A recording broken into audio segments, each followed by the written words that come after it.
Hello, this is Houston Bennett with our Java2 Week 1 Fragment and File Fundamentals video walkthrough. I didn't do very well with this particular video. Um, I got really stuck with trying to pass the data that gets returned from the app to the list fragment. Um, it gathers the data just fine, but somewhere in between it gets lost. Here, I'll show you.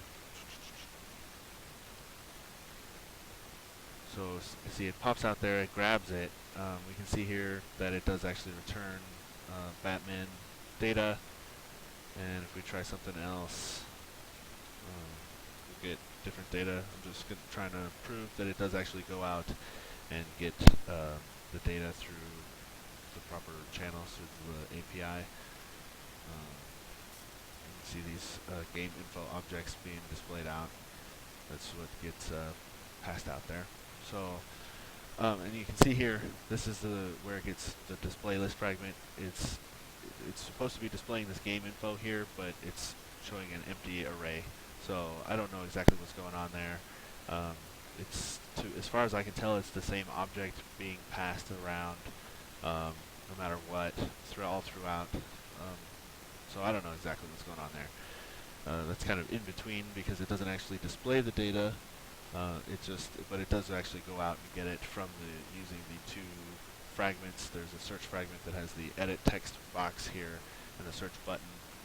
It does go out and use it. I used an old from the Java1. I used the same style of async task to go and get the data and bring it back. I just could not figure out how to load it up into the list fragment. I goofed that really hard. So it does accept user input from the fragment and query a remote API. The network connectivity is checked during that. I believe it's in the on click event.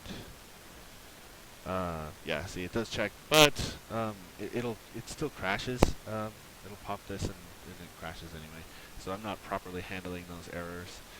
And then the storage stuff, I wasn't actually able to get around to.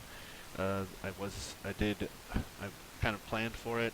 The game info object here is serializable. I was going to try and save those out, and either this object as it is, or eventually somehow get the strings out and save them. But I just spent too much time trying to figure out this list fragment thing, and just ran out of time. So I'm kind of disappointed right now, but that's where I'm at. So thanks very much. Bye.